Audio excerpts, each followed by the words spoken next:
On the move, the Wolverines head to Houston in hopes of bringing home a national championship. Now, thousands of fans begin their trek west as well. Hey, Kim.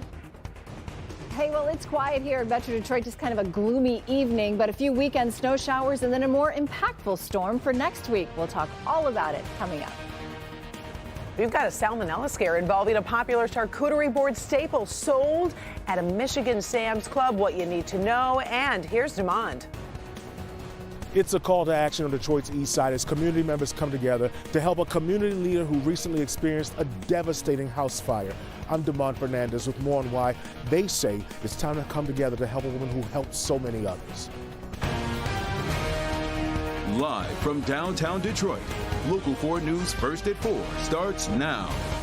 Many Metro Detroiters started the day looking for frost on their cars, and now we are headed into the weekend with snow shovels on the brain. Now, they're words we haven't used much this winter. Get ready. That's about to change. As new data is rolling in, it looks like we will be starting to see some snow before sunrise on Tuesday. Luckily, you don't have to worry about that on your evening commute tonight.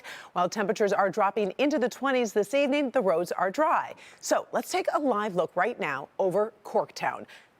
Looks pretty clear right now. Things are changing in the next few days. Kim Adams with our first look at the forecast. It's actually kind of exciting to talk about snow. You know, it really is. And we don't want to hype any of this up because it's just that this is the first really more impactful storm system coming in Tuesday into Wednesday. But a lot of what falls is going to be rain. We'll have periods of snow, but there'll also be rain as well. So I did this weather impacts and how it's going to impact your life.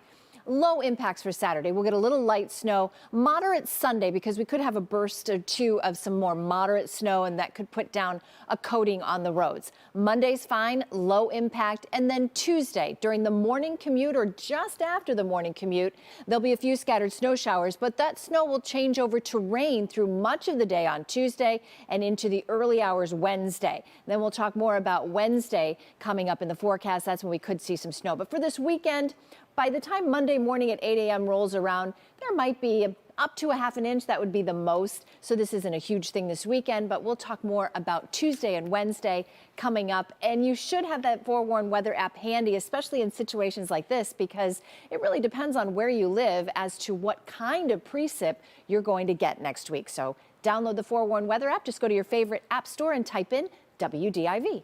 All right. I like that play-by-play daily map. Thanks, Kim. Okay. It's a call to action to help a long-serving community leader on Detroit's east side recover from a recent house fire. Friends and neighbors say Artina Hardman lost everything in that fire over the Christmas holiday. And now, as our Demond Fernandez shows us, they're working to help a woman who's made it her mission to help so many others. You can still see some of the damage outside the house. Broken glass, broken windows, everything inside this house destroyed. She's a community organizer known for doing so much for others. Walk straight through. Straight through. But this new year is already off to a rather rocky start for Artina Hardman. I have to give gratefulness to God because I was not there. The Mac Alive Community Center director says she returned home from work on December 27th to find her house in Detroit's historic Cadillac Boulevard community damaged due to an electrical fire. If it happened at nighttime at 1, 2 in the morning, this would have been a different outcome.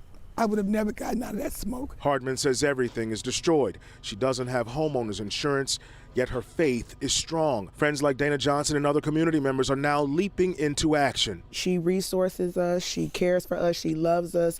She's a real pillar in the community. They're encouraging other community members to consider helping Hardman, who continues giving up her time during such a tough time. Even though you're dealing with this, that a lot can be a lot of burden and headache on folks, you're still doing the work that you are committed yourself to do, the community work. Absolutely. That community work is what keeps me going. It's not a job, it's a mission. And Hardman will continue helping families and seniors through her work at the Mac Alive Center while working to figure things out at home. Sometimes, we can be very prideful and we don't want to ask for help.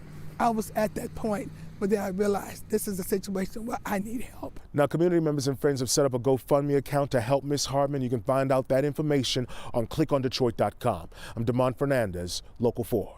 Thank you, Demond. By the way, Hardman says she's staying with relatives right now, and she wants to thank Detroit Fire Department for its quick and compassionate response. Wolverines officially on the road to Houston. Within the last 2 hours, the team gathered at Schembechler Hall before loading up onto buses and heading to the airport. They're beginning their journey west just a few hours after our own crews headed to Metro Airport for the big game. Hobie. We're back on the road with the Wolverines as we get ready for this game in the national championship in Houston. We're getting ready to board our flight for H-Town, but we ran into a very interesting couple. This is Fred and Jewel from Detroit. You are wearing Michigan, sir, and she is wearing Washington. Well, that's because I played at Michigan and I'm from Seattle. Seattle. Yeah, from Seattle. So you guys said that if these two teams met in the national championship game, you're going. A year ago. Yeah, we said it a year ago. Yeah, we're going.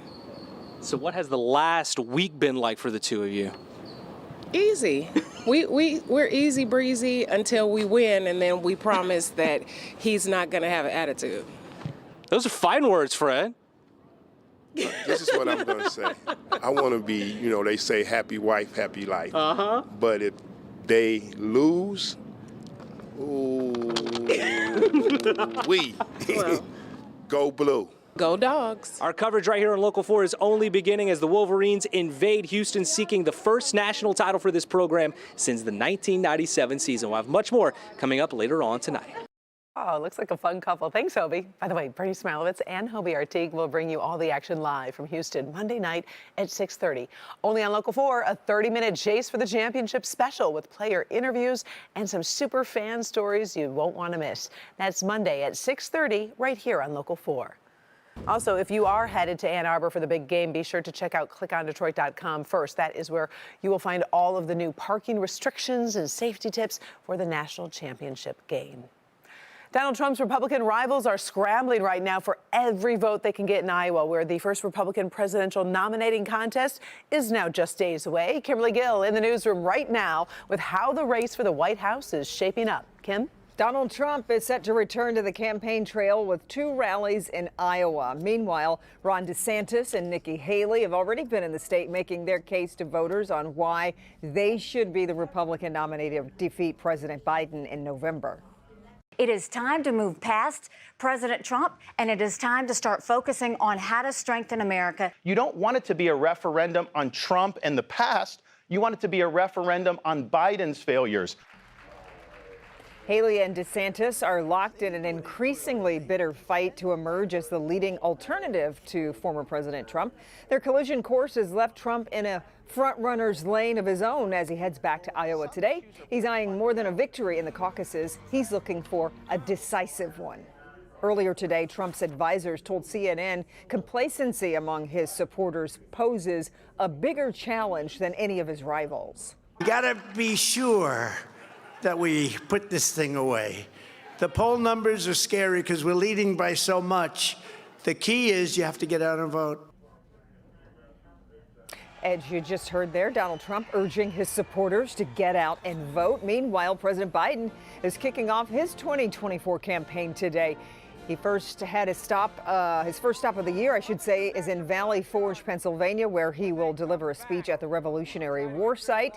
Biden is expected to deliver a stark warning about empowering Donald Trump, who is, of course, the favored GOP nominee. The Iowa caucuses will, of course, kick off the 2024 presidential Republican primary process, and that happens on January 15th, so right around the corner. Karen, we'll send it back to you. All right. Thank you, Kim.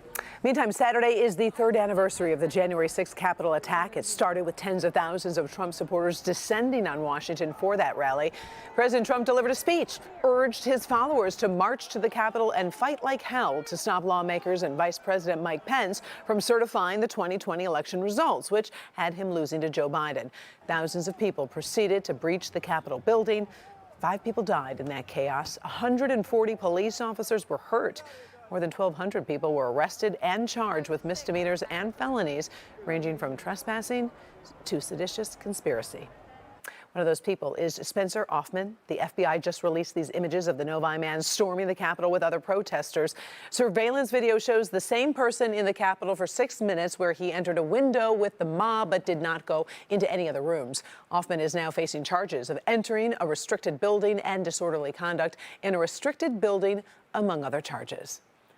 Family is finally getting justice for a shooting that happened back in 2019. Earlier today, a judge ruled to send Gabrielle Brantley to prison for the rest of her life. She's convicted of shooting 20-year-old Cabria Arnold to death, a pregnant nursing student and softball star.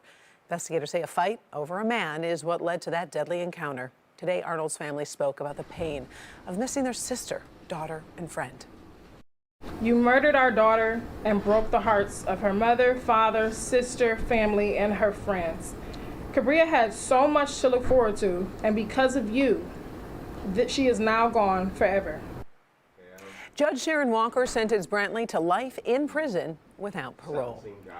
The FBI snags a St. Clair County man for trying to coerce a teen into sending him sexually explicit photos. Investigators tracked Elliott to his home after identifying him from the social media accounts he used to chat with the 13-year-old. Raymond Alexander Elliott is now headed to prison for the next 15 years for this crime. If he is guilty, he is guilty of attempted coercion and enticement.